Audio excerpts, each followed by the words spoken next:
Hey guys, what's up? Welcome back here to today's edition of Intuitive Angling, and appreciate you guys joining me for today's video. And actually I'm just down here at Branson, West Marine and Powersports. Had to get some routine maintenance done on my Vexus 1980, and I thought it'd give me a good opportunity, guys. I want to go over some things on the bass boat that is going to save you a lot of heartaches and, you know, potentially money, potentially accidents. Just basically go over some general things that you need to do with your boat before you put it in the water and before you take it to the lake. I think a lot of anglers out there, because I spend a lot of time with people that are like just getting their first bass boat and have not got a lot of experience on the water with boats. And I'm going to sort of go over the boat here from head to toe, and I want to just sort of give you guys just a foundational piece of advice on just a little bit of a checklist to do before you go fishing or go on a trip in today's video. And also, guys, if you are looking for a great deal on a boat, Vexus, Ranger, you know, a lot of different lines, please check out Branson West Marine down here at Branson, West Missouri. And also, guys, we do have my Vexus 1980 aluminum here. We're going to have this for sale right after the first of the year.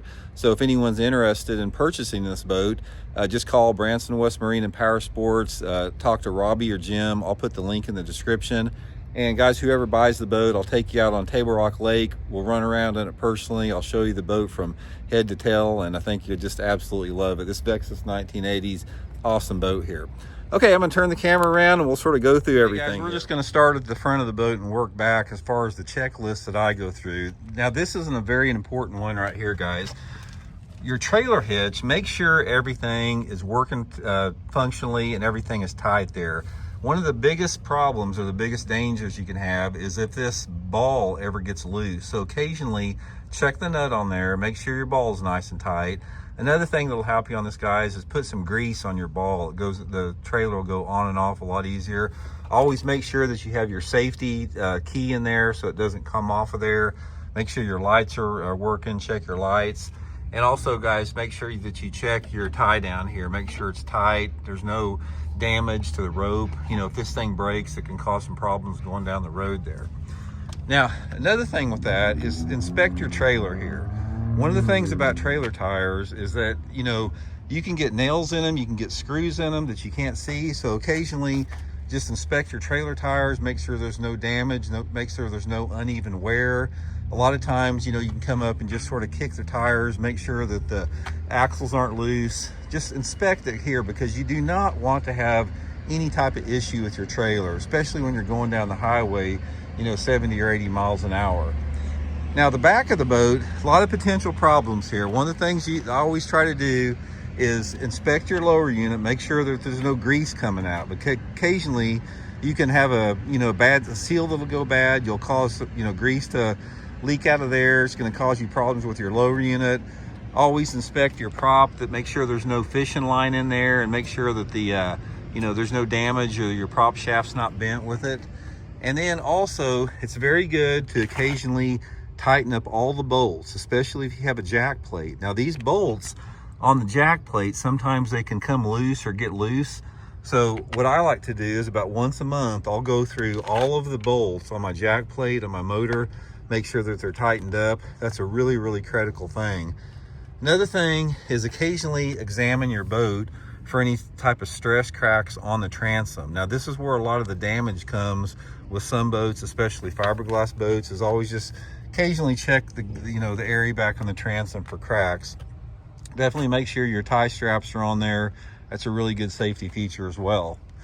But the main thing, guys, is just, you know, inspect your boat a little bit before you go fishing every single time on it, because, you know, towing a bass boat can be dangerous. It's like there's a lot of different things that can go wrong. Okay, guys, a couple other things I just want to reiterate. Some of it's sort of obvious, some of it's not. Is you have to respect how dangerous it is to pull a boat and use a boat. It's like bass boats and pulling a boat, towing a boat in general, it can be extremely dangerous. You always have to be on the lookout for the other person. And the best way that you can do this is make sure that you just slow down. One of the biggest problems that you're gonna have with potential accidents or getting in trouble with a boat, whether you're towing it or running it, is speed. Almost any situation I've ever seen that there's been an accident involved towing a rig or on the water, it involves going too fast. So when you're towing a boat, just go the speed limit. If the speed limit is 65 miles an hour, go 60 or 65 miles an hour, because you never know what's going to go wrong. You can always have an axle fail, you can have a tire blowout, anything that can happen that can cause you to lose control of that rig and just start fishtailing and go out of control. And the slower you're going, the closer you're going to the speed limit, the more that's going to reduce that.